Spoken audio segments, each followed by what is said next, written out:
plein de choses à apprendre, donc ça c'est d'autant plus fantastique. Et aujourd'hui, ne le compte pas. Du coup, je voulais vous parler de comparaison d'images, en commençant par la version la plus simple, de comparer en fait deux images. Et c'est précisément ce que fait l'outil qu'a développé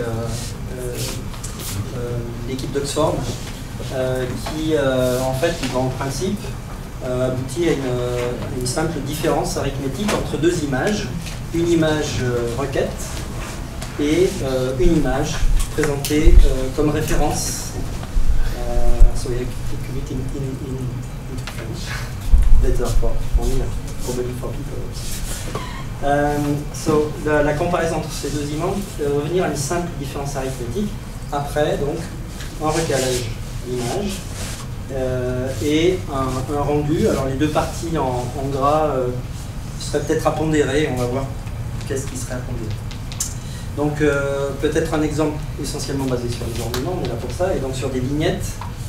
Donc, je crois que c'est une vignette soleil avec peut-être des petites nuances. Je vais plutôt parler de nuances. Hein. Je ne suis pas du tout anti-clustering, je vais plutôt parler de nuances. Où on retrouve dans différents catalogues. Donc ici, on va prendre par exemple cet ornement-là comme référence, on aurait pu faire l'inverse. Et puis celui-ci, j'ai mis simplement des guillemets parce que celui-ci a été légèrement modifié pour rajouter une larme au soleil, qui pourrait être intéressant aujourd'hui. Voilà. Et donc, comparer ces deux images, on va prendre celle qu'on prend en requête, on peut la redresser, on va dire, enfin la recaler sur la référence, et puis il suffit de faire une différence. Alors, il suffit, sauf qu'effectivement, ce sont des images à la base réelle, donc on a un peu de bruit, je l'ai volontairement laissé pas filtré, et lorsqu'on va faire une simple différence, je reviendrai sur cette figure après, évidemment, on va retrouver un petit bruit poivre et sel qu'il est très facile dans le traitement d'image de supprimer, mais que j'ai laissé volontairement. Donc, voilà, une simple différence, mais à pondérer. Je reviens sur une précédente, puisque c'est en fait l'un des principaux résultats obtenus par le groupe d'Oxford qui a développé ce modèle de sac de mots qui a fait grand bruit et qui s'est largement exporté au-delà des ornements, où l'idée c'est de venir chercher en fait des points clés, des points d'intérêt dans chacune des deux images, requête et référence.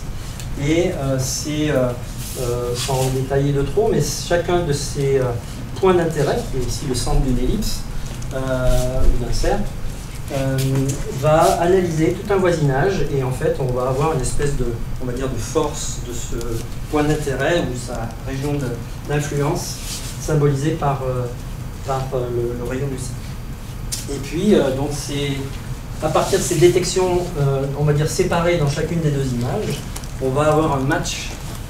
On va essayer de trouver les correspondants dans l'autre image et le score typiquement utilisé par l'outil d'image comparator développé par le Visual Group, eh bien, se fonde sur le nombre de telles correspondances qu'on est capable d'effectuer. Donc typiquement, lorsqu'on va utiliser l'outil de recherche d'image, VIS, eh bien, on va dénombrer cette correspondance et puis on va mettre un seuil et par exemple fixer qu'en dessous de 4 ou 50 ou autre chose, en nombre de correspondances, eh bien, on va considérer que les images sont similaires et en dessous non similaires.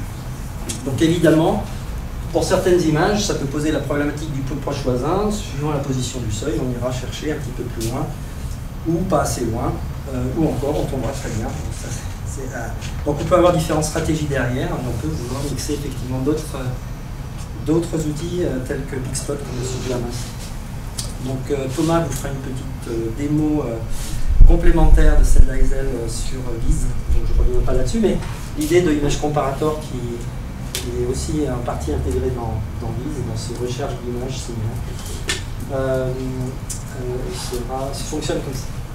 Voilà, donc pour les images binaires, on est d'accord, on a ici un rayon en moins, donc qui va apparaître comme un défaut, et puis, enfin par défaut, et puis quelque chose en plus qui va apparaître comme un excès. Donc les positifs, les négatifs, quelque chose d'assez simple qu'on pourrait penser retranscrire un peu tel quel, lorsque on va faire des comparaisons, cette fois-ci d'ornements. Donc même idée, exploiter, d'ailleurs le comparateur d'image de l'équipe Oxford propose de faire des différences sur des images binaires ou assimilées et des images en niveau gris ou même en couleur, sachant qu'en même temps il y a une panoplie de moyens de rendu de ces différences. C'est-à-dire que de temps en temps on va faire des superpositions d'images, de temps en temps on va faire de la simple différence, notamment pour les images binaires. De temps en temps, on va essayer de trouver d'autres variantes. Il y a 4 ou 5 options aujourd'hui. On pourrait proposer d'ailleurs d'en rajouter une 5e. Je l'aborderai peut-être si on a un peu de temps. Donc sur des ornements qui nous intéressent, sur la marque chère à nos collègues, et finalement ils ont bien raison, on va pouvoir essayer de trouver des zones. On peut parler de la zone montagne. On la retrouve ici. C'est Gurini, ici Pescucci. Et donc, en utilisant le image comparator, on va détecter, comme on l'a dit, des points d'intérêt. On remarque d'ailleurs qu'on a pas mal de points d'intérêt qui sont situés sur le cadre. Voilà, le long de la colonne, un peu moins ailleurs, ou alors de grandes zones. Et d'ailleurs, c'est cette zone-là qui nous intéressait ce matin, et on va aussi un peu s'y intéresser cet après-midi. Donc on a un point ici signalé comme caractéristique, un point d'intérêt.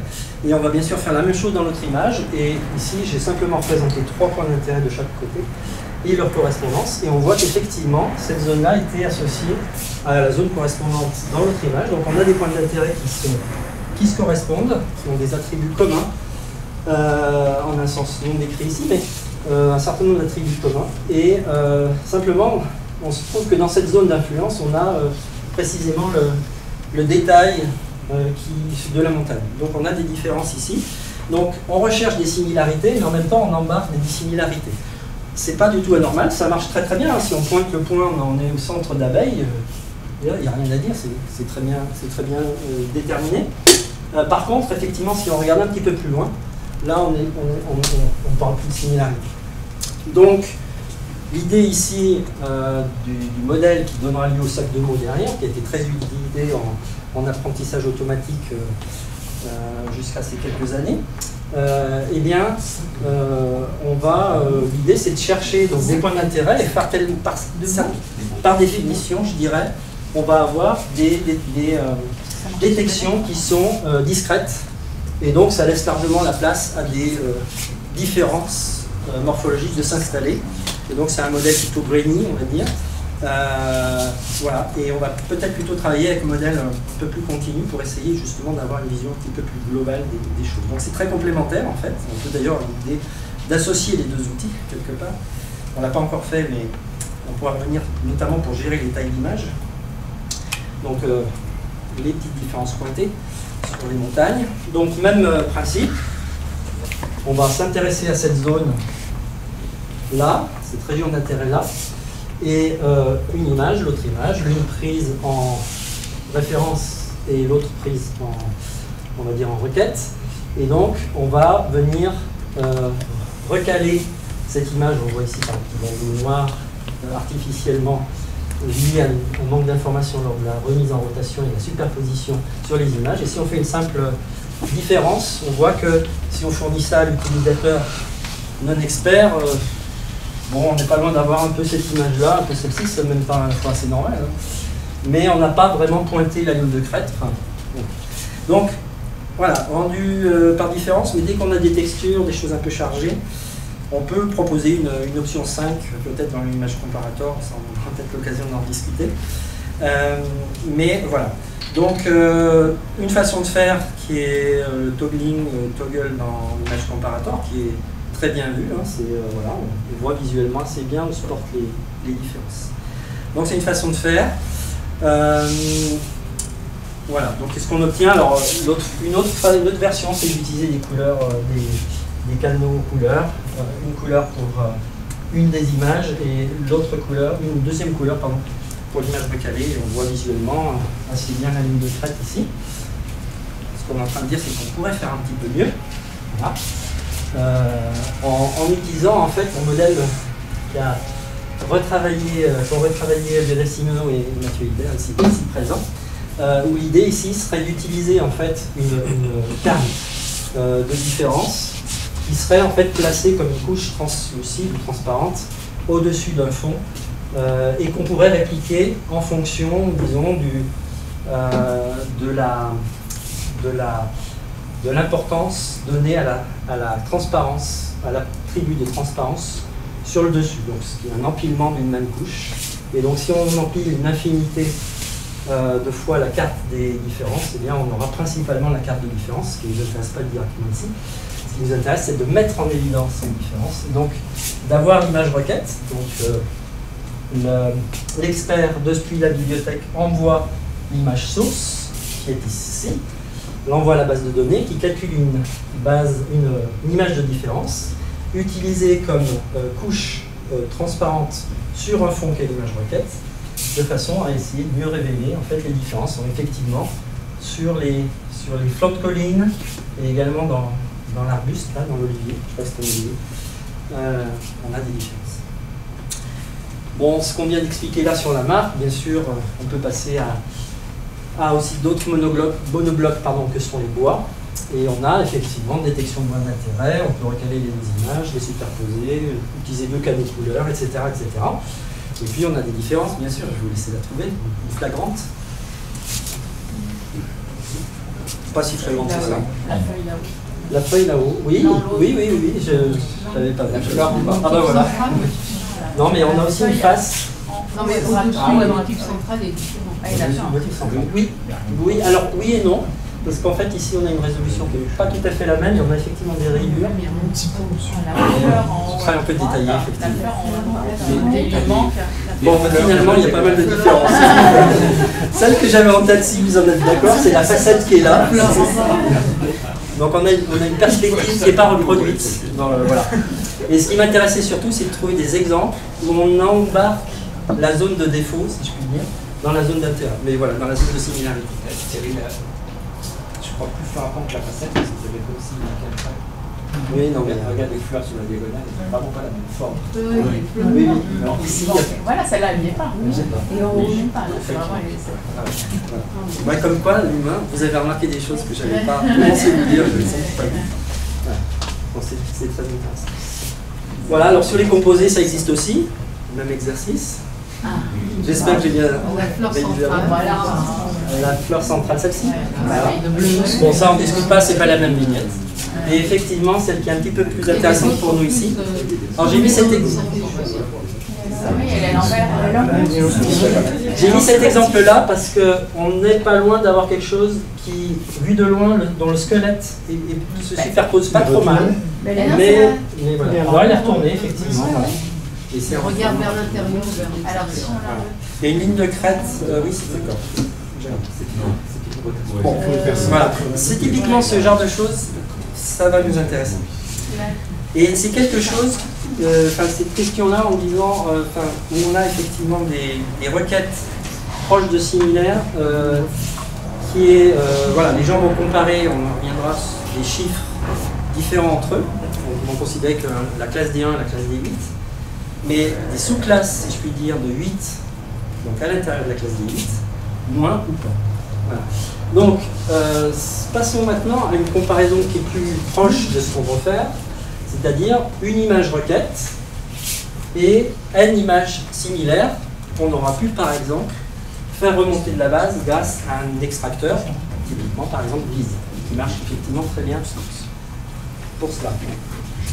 Et donc, on va essayer, la question centrale, c'est que si maintenant vous avez une image requête à comparer à une image de ce qu'on va appeler une collection remontée de la base de données, et qui sont similaires à l'image requête, c'est quel représentant de cette collection de n images similaires.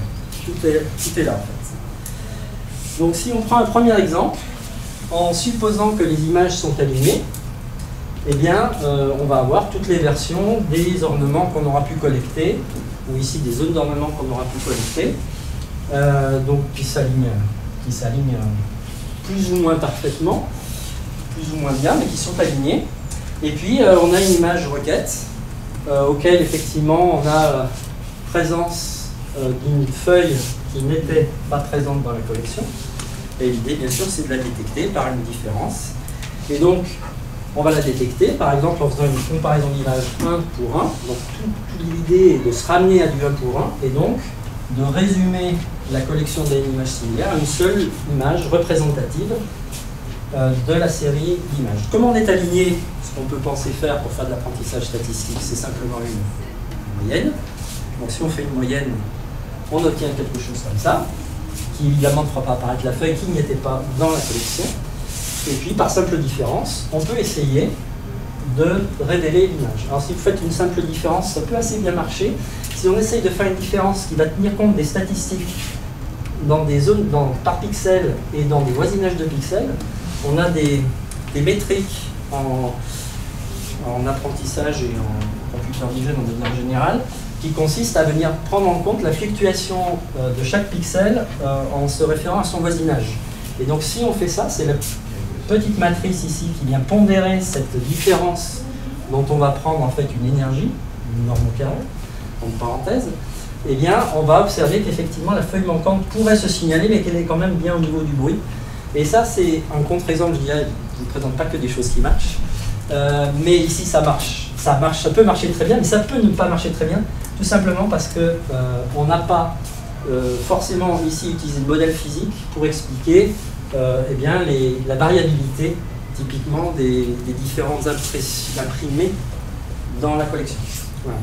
Alors, Loïc pourrait vous expliquer davantage où il l'a utilisé pour détecter des exoplanètes, cet outil-là, un peu similaire, un estimateur optical qu'il a mis au point.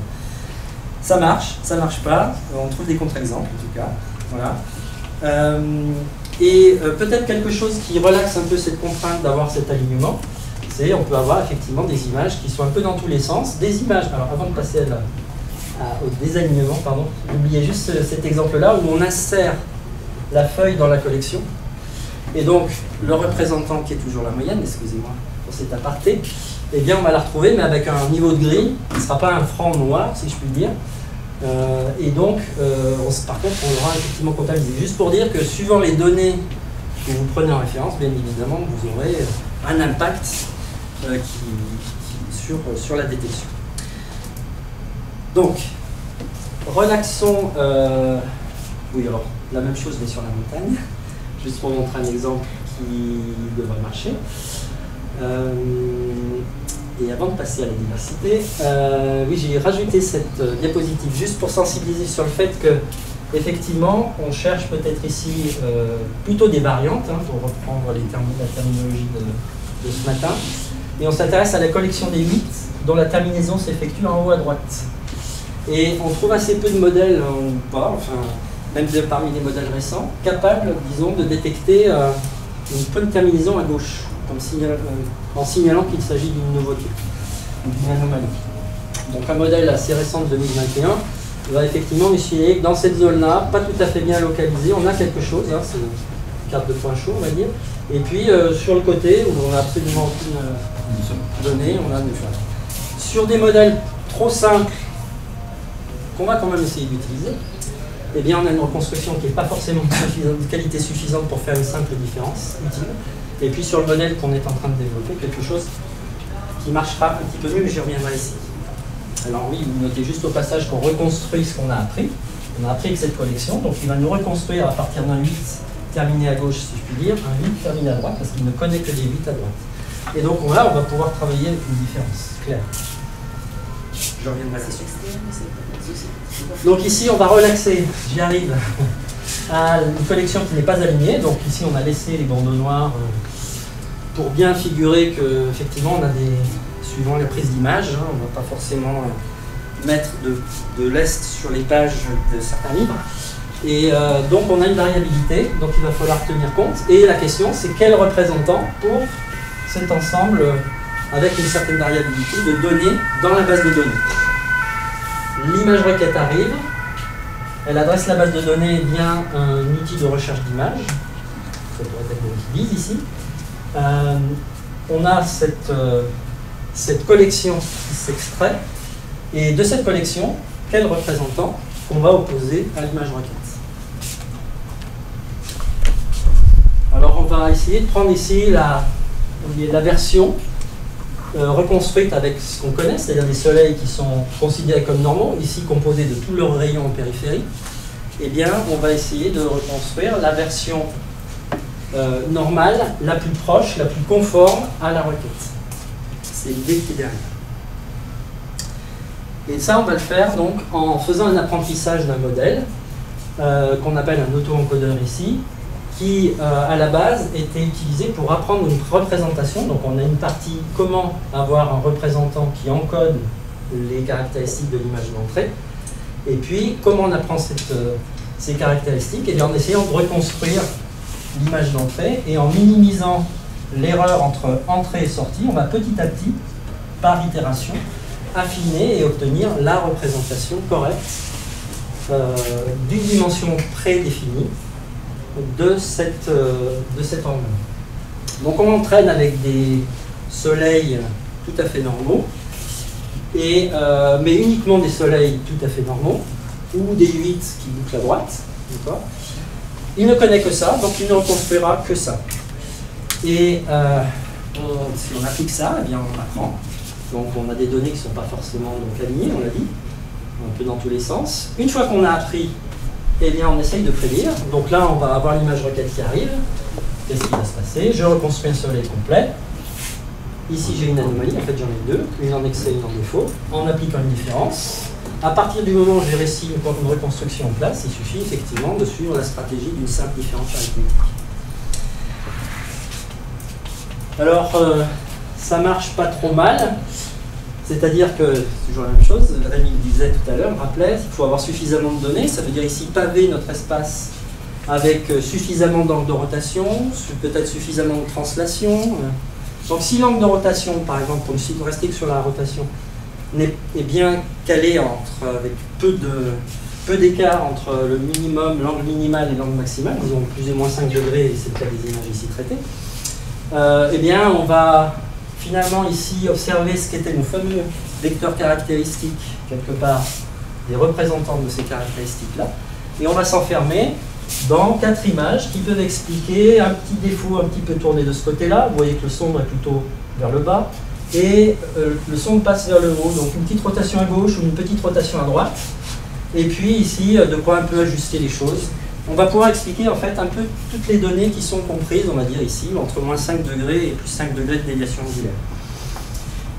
Si on applique notre surcouche, on peut mettre en évidence nos défauts de façon assez visuelle ici.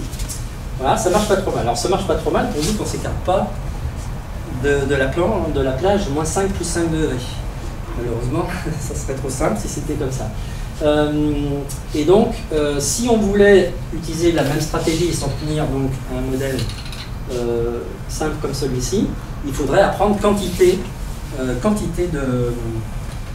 il faudrait avoir des données très conséquentes pour paver des rotations, on va dire, sur deux. Donc l'idée ici, c'est d'utiliser en fait un réseau, ou une portion de réseau, qu'a développé également l'équipe de Oxford, qui en fait est un réseau capable d'apprendre comment transformer l'image, et à l'origine de leur publication, comment transformer une image pour mieux la classifier. Donc à l'époque, c'était des chiffres qu'on cherchait à classifier, des 1, des 2, est-ce que c'est un 3, etc. en image requête qui se présente. Et donc l'idée, c'est quelque part, on redresse grosso modo l'image, et on a appris le classifieur derrière. Ça facilite en fait l'apprentissage du classifieur, et on obtient un taux de reconnaissance qui est encore supérieur. Donc cette belle idée du VGG, en fait, dans ma connaissance, n'avait pas été utilisée avec les autoencodeurs, mais c'est fait pour ça. Hein, je veux dire, c'est une portion de réseau qu'on veut loger à partir du moment où on veut redresser. Et donc l'idée, c'est dans ma petite plage angulaire, disons de moins 5 plus 5 degrés, c'est de pouvoir arriver avec une image requête qui, elle, est peut-être du moins 30 degrés ou autre chose. Donc cette partie dite spatial transformer, ces morceaux de réseau, son travail va être de redresser. Une fois qu'on est dans la plage de redressement, on sait qu'on saura construire. On sait qu'on saura construire, et en corrélant le fait qu'on est capable de redresser, et qu'ici on va diminuer la taille du vecteur caractéristique capable de décrire les données, eh bien on va un petit peu forcer à réduire cet angle-là quelque part. Et donc on va avoir une reconstruction en place qui sera bien meilleure encore. Donc, en regardant ce qui se passe, donc là avec le bout de réseau, on reconstruit. Alors, première ligne, c'est les images à reconstruire, donc les images requêtes. La deuxième ligne, c'est les images redressées, donc on voit qu'ici on a un redressement angulaire.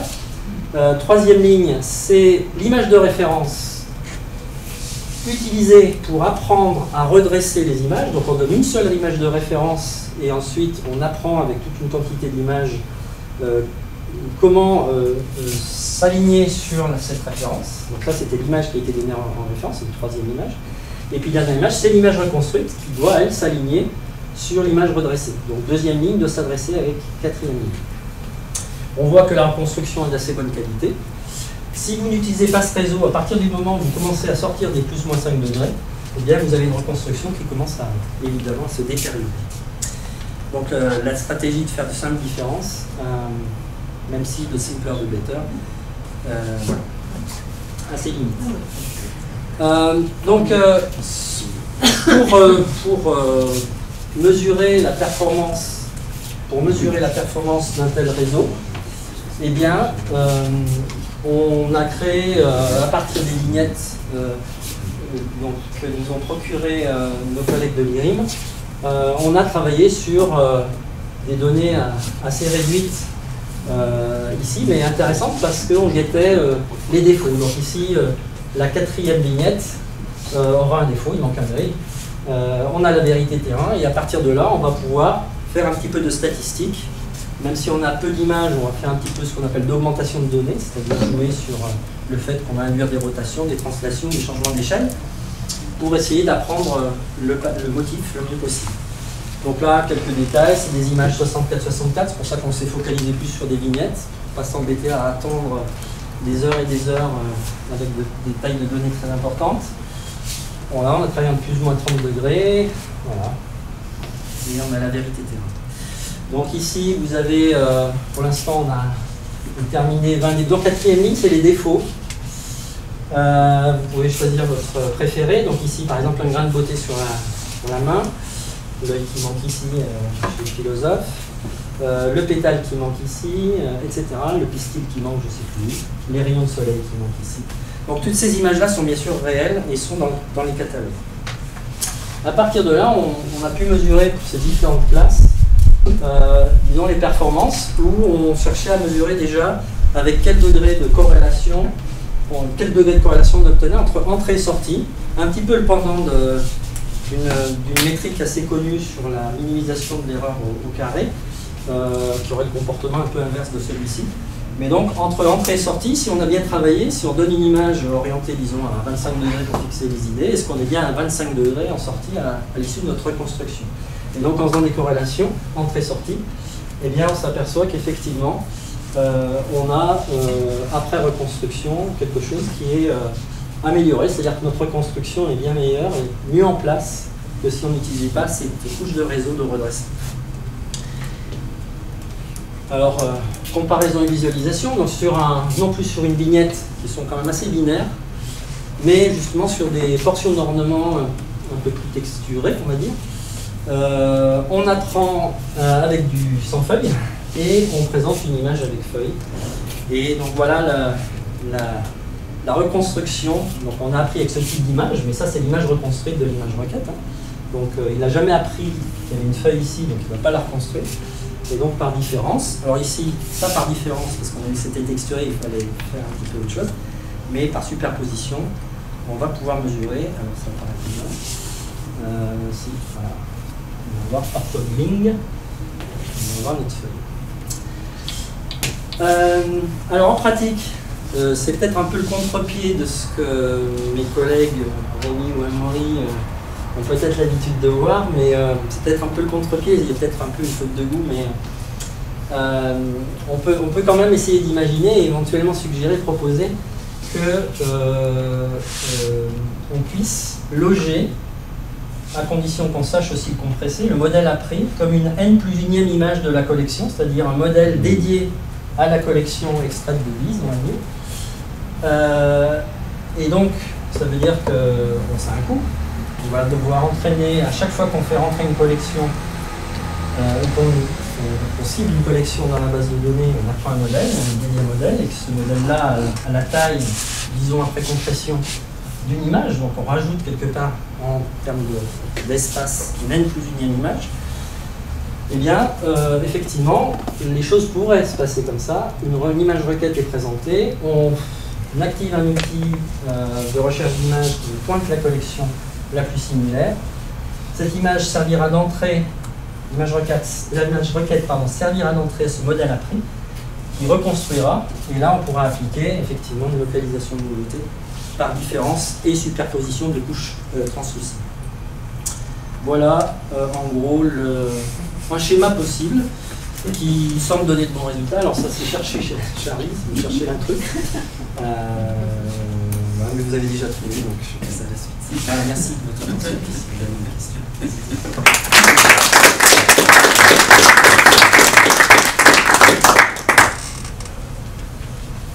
J'ai une question naïve. Oui. Dans le 1, la comparaison 1 pour n, sur n, pourquoi pas faire n fois la comparaison 1 sur 1? Alors, effectivement, si on fait un rapport intérêt, enfin voilà, on pourrait effectivement recaler chacune des n images avec l'image requête et ensuite se dire, je prends le meilleur score, par exemple, de ma différence. Ça, c'est le point à mettre en avant.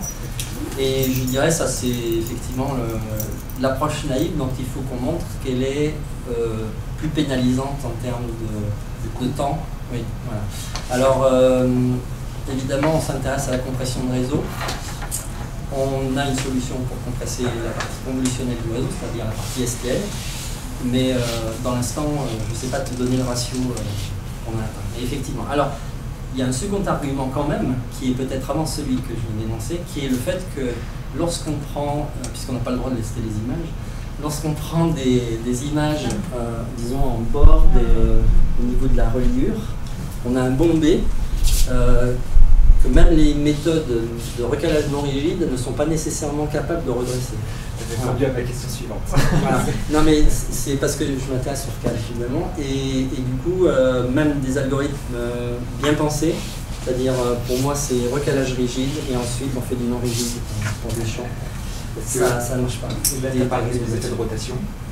Est-ce que ce type de réseau peut les effets de tonneau, de perspective, oui. Et puis là si tu dis que tu es en bord de page, tu as les deux. Alors tu sais, il suffit de partir en week-end et tu reviens, il y a déjà un nouveau réseau qui résout la question que tu as pu te poser la semaine dernière. Mais c'est un peu ça, et effectivement il y a par exemple typiquement sur la couche STN, du STN non rigide, les gens ont déjà testé, ça marche.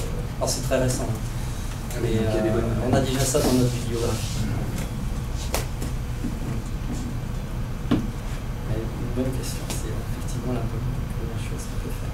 Alors l'alignement, Loïc pourra en parler, il l'utilise pour des détections beaucoup plus fines encore que ce qu'on fait là, mais il a un modèle physique derrière. Donc si on avait un modèle physique de comment se répartit l'encre, comment se transfère l'encre, etc., peut-être qu'on pourrait tenter des choses, sachant que ne faut pas non plus s'exciter, parce que la résolution des images parfois n'est pas non plus exceptionnelle. Je me demandais aussi alors, la sous-résolution, éventuellement la compression selon les bases de données, et voir les défauts de mise au point.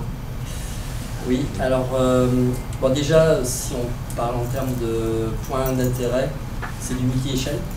Donc ça veut dire que les gens vont plutôt aller vers du pyramidal ou du flou. Et donc je dirais que c'est pas le plus pénalisant à partir du moment où on a quand même un minimum. Au tout début du projet, on s'était posé la question de mettre au point. J'avais commencé à regarder les métriques, alors les différentes métriques qui apprenaient, donc Maurice pourra en parler, les métriques learning, mais métriques apprises typiquement sur des, on va dire des sims aujourd'hui qui s'apprennent par apprentissage automatique. Mais en fait, voilà, c'était une question qu'on s'était posée de contrôler la qualité d'une image avant de l'accepter dans la base. Puis est arrivée la masse d'images, ça est arrivé avec Sulbrex, la masse d'images Google, et on s'est dit waouh, 20 000 images qui arrivent, qu'est-ce qu'on fait quoi? On va peut-être pas aller. Et surtout si on arrive à traiter les choses, je crois que cette question-là, ça pose moins d'envie. Mais ceci dit, c'est vrai que l'homogénéité, même sur la marque, c'est pas tant. D'un point à l'autre de la marque, on peut avoir des zones très nettes, puis de l'autre côté des zones. Et puis bon, la prise d'image smartphone, c'est quand même une prise de risque. Bon, je dirais là, on n'a pas d'enjeu, j'allais dire industriel, mais la prise d'image smartphone reste quand même quelque chose qui, même s'il semble apporter, est quelque chose de difficile à canaliser. Il y a c'est un peu la différence qu'expliquait un de nos collègues qui s'intéresse à la photographie, c'est la différence entre les smartphones et les appareils photo numériques. C'est-à-dire que le smartphone a réponse à tout et ne vous demande pas votre avis, en moyenne, sauf à le programmer, ce qui est une chose faire. Est-ce qu'on pourrait imaginer un petit outil qui, avant que la requête soit envoyée, redresse l'image? Parce que finalement, c'est assez géométrique, ces ornements, les horizontales, les verticales. Il peut y avoir lors la prise de vue un petit décalage, mais est-ce qu'on pourrait imaginer un outil, est-ce que ça existe, qui remet les choses droites finalement? Donc comme je disais, le recalage rigide, c'est quelque chose de résolu. Il faut juste tomber dans la bonne catégorie. Si vous utilisez Image Comparator, le jour où vous ne prenez pas la bonne transformation géométrique, évidemment ça vous fait n'importe quoi. Mais donc détection automatique de la bonne transformation, ça, on a déjà répondu à la moitié de la question. Donc c'est pas forcément si simple. Surtout qu'ici on a des ornements qui peuvent être allongés, etc. Donc on peut faire des choses, mais on n'aura pas de garantie. Enfin, à ce stade, j'aurais tendance à dire qu'on n'aura pas de garantie. Et pour la partie non rigide, c'est une problématique qui n'est pas complètement résolue aujourd'hui, même si on a beaucoup avancé ces dernières années. Donc à partir du moment où vous avez des déformations qui sont non linéaires, vous êtes sûr de rien. Enfin, moi j'aurais tendance à dire ça. En tout cas, l'expérience montre que si j'avais eu à écrire un algorithme, j'ai trouvé, et c'était déjà fait. Et oui, les gens ont vraiment mis le paquet, c'est un bel algorithme, beau réseau, et ça ne marche pas toujours. J'ai une image de coin de la marque toujours, où voilà, je n'ai pas trouvé d'algorithme aujourd'hui qui est capable de remplacer l'image coin. Aussi parce qu'effectivement, on a des résolutions qui ne sont pas complètement similaires entre les images. On a le droit de faire des petites blagues de l'application scan de iPhone, ne sait pas traiter ces problèmes de points bombés, donc certainement que les solutions ne sont pas très bien. Le jour où ce sera bien, ce sera directement la. Alors on le sait parce qu'on a travaillé avec des entreprises qui voulaient faire de la sécurité avec des espèces de barcodes, de data matrix, avec un smartphone et tout faire, et industriellement il n'y a rien. Enfin, je veux dire rien de sérieux. Ça peut marcher bien sûr, mais on n'est garanti de rien. Donc si vous acceptez d'avoir un déchet important, oui, on peut faire un petit outil. Alors, votre question, si vous voulez, m'évoque autre chose. Elle évoque le fait que là, le STN, je l'ai évoqué, j'ai juste effleuré, c'est qu'on l'entraîne pour la classe aussi. Et ça commence à devenir gênant et lourd. Donc l'idée, ça serait d'avoir un entraînement un peu universel et de prendre l'ellipse d'inertie de la forme qui arrive et de pouvoir avoir peut-être juste 2-3 entraînements pour les allonger, les ceci, cela. Je prends l'ellipse d'inertie et je me cale sur cette ellipse. Je dis simplement, je floute en gros mon image, mon objet, mon ornement devient une espèce de patatoïde, et cette patatoïde, je veux la redresser verticale. Voilà, ça c'est quelque chose qu'on a en tête. J'ai oublié de préciser que les cours avaient été obtenus par Simon en stage. Et du coup, je viens de le dire tout à l'heure, je lui ai demandé justement de regarder le redressement des ellipsoïdes pour en faire un apprentissage, et ça commence à tourner. Donc oui, il y aura, mais on s'attend à avoir des déchets. Une réflexion que je faisais quand même, notamment avec les images de Diane, c'était la symétrie. Effectivement, il y a très souvent une asymétrie qui était ciblée. Et l'ellipsoïde d'inertie, pour savoir si c'est opportun de la redresser. Après, une fois que tu as un redressement, tu peux toi appliquer la symétrie, tu fais 2 prédictions de l'une. Ouais. En temps, ça ne doit pas trop pénaliser. Enfin, voilà, ça doit pouvoir quand même aider à savoir si elle est à redresser. Oui, aussi. C'est vrai que très souvent, dans les ornements qu'on a vus, il y a une symétrie. C'est une problématique, hein. Il y a des gens il y a différents algorithmes aussi qui essayent de déterminer quelle symétrie, les axes de symétrie. Après, il faut qu'on garde en tête le fait que nos interrogations doivent être le plus instantanées possible. J'imagine, c'est-à-dire que la personne qui envoie sa requête, elle doit avoir la réponse dans la seconde. J'imagine, hein, je mets à la place de la personne, si pour faire plaisir à ceux qui ont développé l'algorithme, je suis obligé de revenir le lendemain, ça va être un moyen. Oui. Pardon, j'ai une toute petite question, c'est par rapport à cette question de regroupement des occurrences, enfin c'est ce que disait Silvio tout à l'heure, comment on fait pour éviter d'avoir à l'écran trop d'occurrences, etc. Est-ce que cette histoire de comparaison 1N et l'image moyenne, c'est envisagé?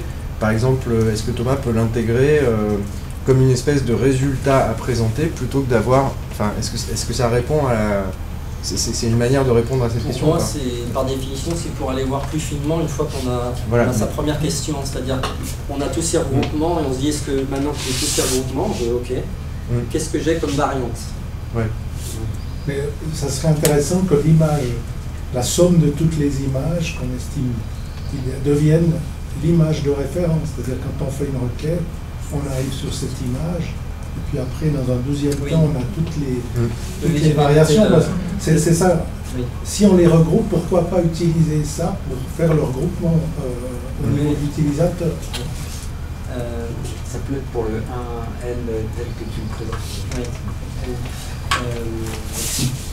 Mais voilà, le 8, moi j'ai été assez surpris, et je crois qu'il a bien compris pourquoi ça marchait pas bien, mais des algorithmes assez sophistiqués, donc génératifs.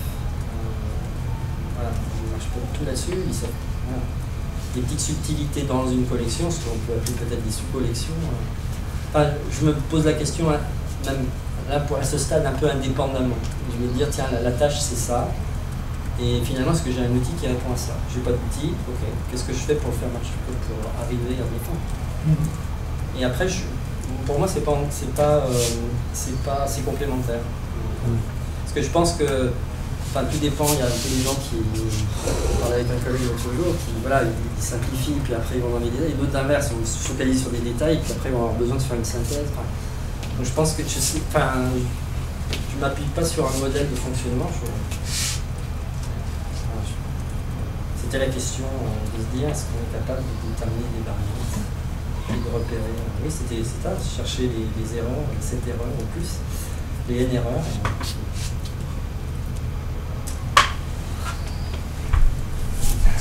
Question naïve, au sens où je ne connais pas les problèmes techniques. Quand tu parles de la notion de transformer, c'est transformer au sens des modèles de fonction. Spatial, c'est vraiment, il cherche une transformation géométrique. Et donc il y a des convolutions. Oui, c'est une convolution. Et c'est pas des modèles de type encodeur-decodeur qui sont intégrés dessus?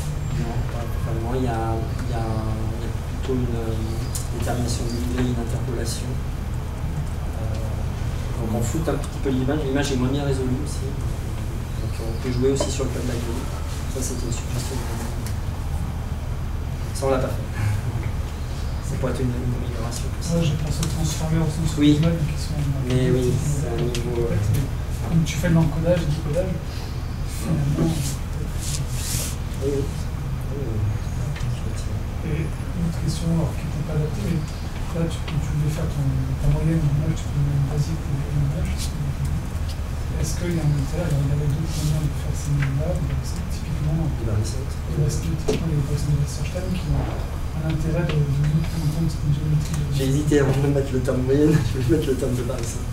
Pour généraliser un peu, mais oui, c'est dernière du temps. Alors après, on discutait avec Fabien notamment, le fait d'avoir cette hypothèse d'aligner systématiquement, ça pourrait être un parti pris, mais on s'est dit peut-être laisser les données valider, ou alors il faudra avoir un protocole que tout le monde adopte, qui inclut, voilà, moins on va toucher aux images, après, moi j'ai pas de religion. Mon but c'était plutôt sur le type de variation.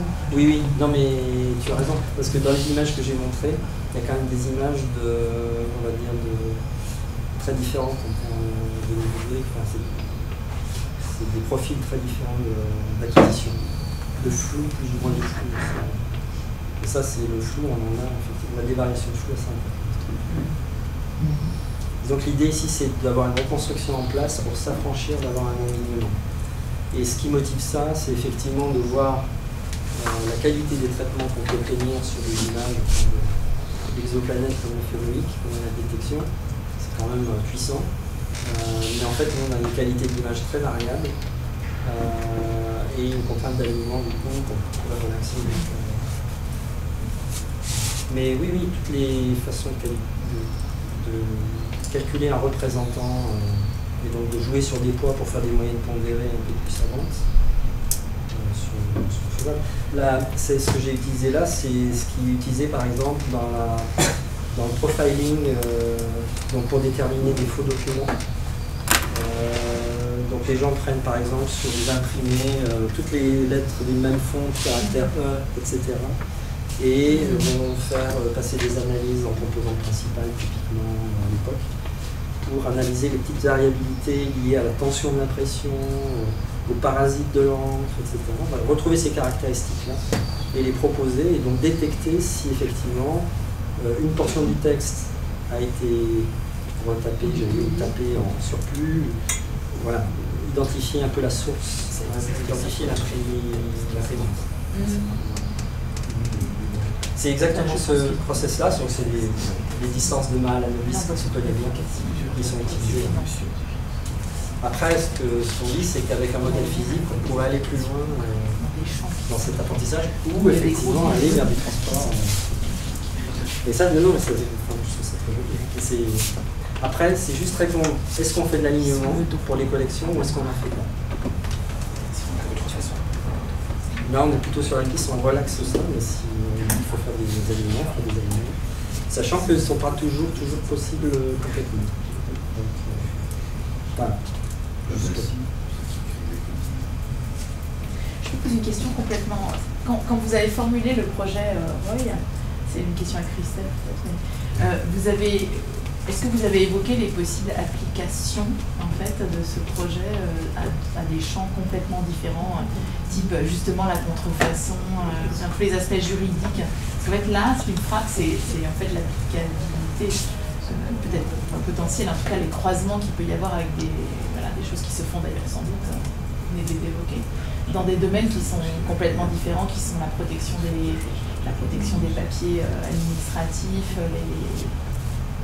Non, c'était complètement...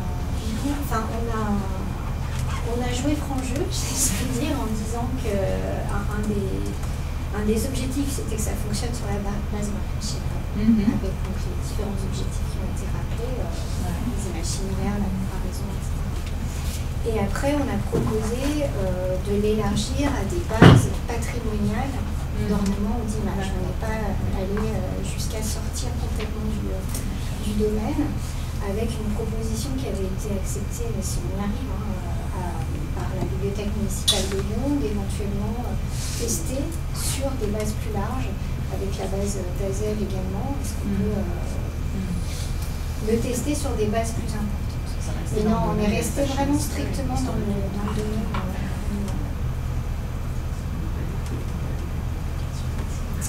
Je disais à Thierry d'avoir entendu parler de problématiques un peu similaires, mais en 3D pour des médailles. Médailles de pièces de monnaie, notamment des médailles qui pouvaient avoir été contrefaites. Problématiques similaires, mais en 3D. Sur des contrefacteurs, en fait. Alors, là, il y a énormément d'algorithmes qui sortent sur cette tâche connue comme étant la détection d'anomalies. Et en fait, on parlait des données, mais au niveau des données, il y a essentiellement des données surface industrielle, tâches sur des tissus, etc. Et peut-être que dans le projet, on pourrait faire des données sur ce qu'on appelle, alors pas des anomalies, mais des défauts. On pourrait par exemple utiliser des squelettes d'ornement et déformer ces squelettes. Alors en fait cette idée je l'ai lue après coup dans Clinton avait fait une base de données comme ça. Il avait déformé je pense que c'était sur les chiffres. Donc cette idée-là elle est a priori bien. On pourrait le faire ça. Mais il n'y a pas grand chose sur les documents anciens. Alors on aurait pu interroger Véronique Aiglin qui connaît. À ma connaissance, dans le tour que j'ai fait, les papiers peints sont plus à la mode, donc je ne sais pas s'il y a des gros enjeux là-dessus. Par contre, les tissus imprimés, là, tous les étangs, et c'est des formats souples qui vont à toute vitesse et avec il peut y avoir des effets d'éventail. Donc